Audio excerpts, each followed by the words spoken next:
بسم اللہ الرحمن الرحیم۔ مکہ کی پتھریلی گلیاں اور ان میں چلتا پھرتا آفتاب نبوت۔ عمر مبارک 25 سال ہو چکی۔ جس بھی گلی سے گزرتا ہر کوئی محمد امین کہہ کر پکارتا۔ عالم شباب تھا مگر صداقت و امانت کا یہ عالم تھا کہ ہر کوئی جانتا تھا کہ محمد امین کبھی جھوٹ نہیں بولتا، کبھی خیانت نہیں کرتا۔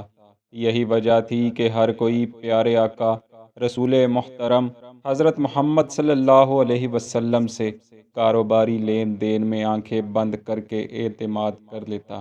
پیارے دوستو، امین اور امانت دار شخص کی اہمیت کا اندازہ آپ نبی کریم صلی اللہ علیہ وسلم کے اس خوبصورت ارشاد سے بخوبی لگا سکتے ہیں کہ دھوکہ، فریب اور خیانت جہنمیوں کا شیوا ہے۔ اور ایک اور جگہ یوں بھی ارشاد فرمایا، جس نے لوگوں کے ساتھ معاملات میں ظلم نہیں کیا اور ان سے جھوٹی باتیں نہیں کی، اس کی مرادیں مکمل ہو گئیں، عدالت ظاہر ہو گئی اور اس سے بھائی چارہ رکھنا ضروری ہو گیا۔ اور پھر جس کو محمد امین صلی اللہ علیہ وسلم مکہ کے دور جاہلیت کے سردار کہیں، اس کی امانت داری کا عالم کیا ہوگا۔ یہی وجہ ہے کہ جب حضرت ابو طالب کے دور زیر کفالت میں آپ کے ہاں فقر و فاقہ اور خوراک کی کمی ہوئی تو آپ کی بہن عاتکہ بنت عبد المطلب آپ کے پاس آئیں اور کہنے لگی، اے میرے بھائی، کیا محمد صلی اللہ علیہ وسلم کے ابھی وہ وقت نہیں آیا کہ اسے ذریعہ معاش کی ذمہ داری سونپی جائے؟ جناب ابو طالب نے کہا، اے میری مہربان بہن، تجھے یہ خیال نہیں ہونا چاہیے کہ میں اس فکر سے غافل ہوں۔ تنگی کے کئی سال ہم پر گزرے ہیں کہ جس نے ہمارے ہاتھ کچھ نہیں چھوڑا۔ عاتکہ نے کہا، بھائی جان، میں نے اس معاملے میں غور و فکر کیا ہے، اگر میری رائے درست ہو تو اس پر عمل کریں۔ جناب ابو طالب نے دریافت کیا تو عاتکہ نے کہا، میں نے سنا ہے کہ خدیجہ شام کی طرف اپنے تجارت کے کارواں بھیجتی ہے اور اس کام کے لیے یقیناً اسے ایک امانت دار اور شریف النفس انسان کی ضرورت ہوگی، اور پورے مکہ میں ہمارے محمد صلی اللہ علیہ وسلم سے بڑھ کر کون امین ہے؟ اگر مصلحت ہو تو میں خدیجہ سے بات کر کے دیکھتی ہوں۔ اس طرح عاتکہ نے خود جا کر حضرت خدیجہ رضی اللہ عنہا سے اس معاملے پر بات کی، اور پھر آپ نے رسول خدا صلی اللہ علیہ وسلم کو اپنے پاس بلوایا اور ان سے تجارت کے سلسلے میں بات کی۔ ناظرین، یہاں دو روایات مشہور ہیں، ایک تو یہ جو ہم بیان کر چکے ہیں اور اس کی راوی نفیسہ بنت منیہ ہیں۔ ایک دوسری روایت میں ہے کہ جناب ابو طالب نے خود پیارے آقا صلی اللہ علیہ وسلم سے یہ راز بیان کیا اور کہا، اے محمد صلی اللہ علیہ وسلم، خدیجہ اپنے مال تجارت کے لیے کسی امین شخص کی تلاش میں ہے۔ میں چاہتا ہوں کہ آپ اپنے آپ کو اس کے سامنے پیش کریں۔ ممکن ہے وہ مزاریت پر آپ کو کچھ مال دے دے تاکہ اس ذریعہ سے ہم بھی منافع حاصل کر سکیں۔ اس پر رسول خدا صلی اللہ علیہ وسلم نے فرمایا، شاید وہ بھیج دے گی۔ چنانچہ یہ بات پھیلتے پھیلاتے حضرت خدیجہ تک بھی پہنچ گئی۔ آپ تو پہلے ہی کسی ایسے شخص کی تلاش میں تھیں جو سچا اور امین اور با اعتماد بھی ہو۔ شام کی طرف مال تجارت بھیجنا ان کا معمول تھا، مگر آپ کو کسی بھی شخص پر بھروسہ نہ ہو پاتا کہ جس کو آپ مال دے کر بھیج رہی ہیں وہ خلوص نیت سے مال بیچتا بھی ہے یا نہیں۔ محمد امین صلی اللہ علیہ وسلم کے بارے میں تو آپ پہلے بھی سن چکی تھی، اور آپ نے سوچا یہ اچھا موقع ہے، کیوں نہ ان کو اپنے اس کام کے لیے معاوضہ پر رکھ لیا جائے۔ اور رہی بات ان کی ایمانداری کی، تو قریش تو سارا ہی ان کی ایمانداری کے گن گاتا ہے۔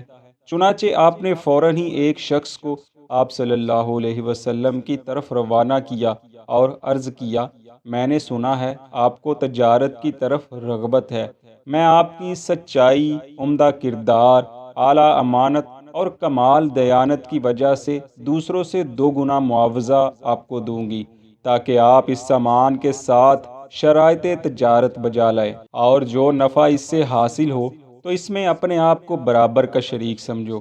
آپ صلی اللہ علیہ وسلم نے اس آفر کا ذکر جناب ابو طالب سے کیا۔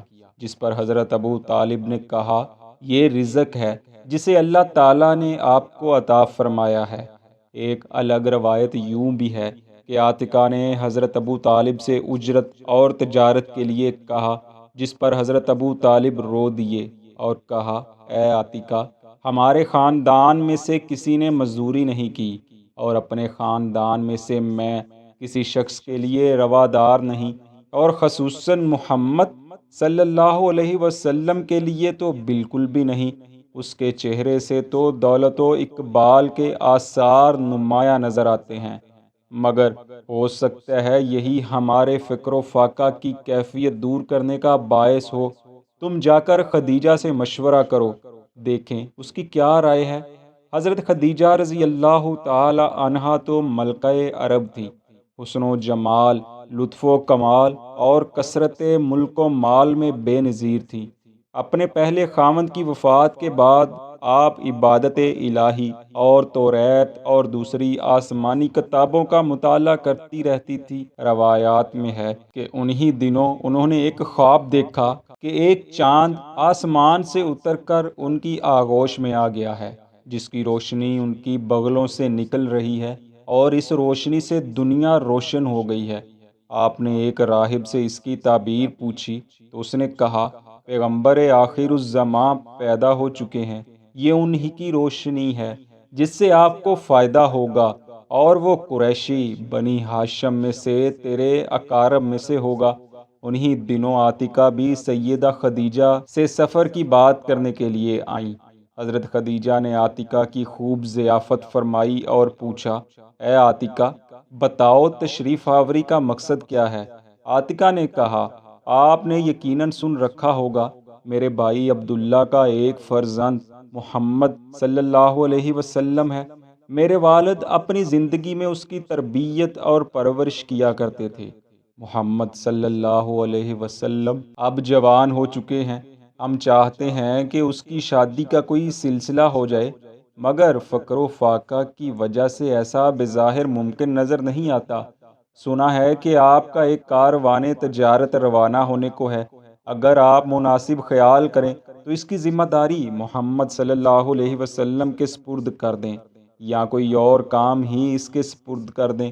سیدہ خدیجہ کہنے لگی، میں نے محمد صلی اللہ علیہ وسلم کے اوصاف سنے ہیں، اس کا حسن اخلاق بھی میرے سامنے ہے، اس کی دیانت و امانت بھی کسی سے چھپی نہیں۔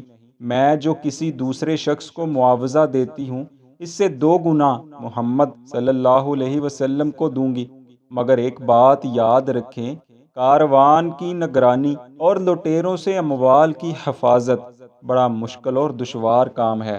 تم ان کو میرے پاس لے آؤ تاکہ میں ان کے طور طریقے دیکھوں اور معلوم کروں کہ وہ اس لائق ہیں بھی کہ نہیں۔ عاتکہ فوراً اٹھیں اور گھر کو چل دیں۔ کچھ ہی دیر میں وہ حضور صلی اللہ علیہ وسلم کو لے کر دوبارہ ام المؤمنین کے گھر حاضر ہو گئیں۔ سیدہ خدیجہ نے جب رخ مصطفیٰ صلی اللہ علیہ وسلم کو دیکھا تو ان کے شایان شان تعظیم و توقیر بجا لائیں۔ پھر آپ نے جو توریت میں پڑھا تھا اس کے مطابق آپ صلی اللہ علیہ وسلم کو دیکھنے اور پرکھنے لگی۔ بالآخر آپ نے سلطان السلاطین کو اجرت کے عوض کاروان پر مقرر کر دیا۔ ناظرین، آج کی ویڈیو میں ہم نے سیدہ خدیجہ رضی اللہ عنہا کی نبی کریم صلی اللہ علیہ وسلم سے کاروان تجارت کے سلسلے میں پہلی ملاقات بیان کی۔ اگلی ویڈیو میں انشاءاللہ تجارت کے مکمل واقعات بیان کیے جائیں گے۔ دعا ہے اللہ کریم ام المؤمنین حضرت سیدہ خدیجہ رضی اللہ عنہا کی مرکز پر کروڑوں رحمتوں کا نزول فرمائے، آمین۔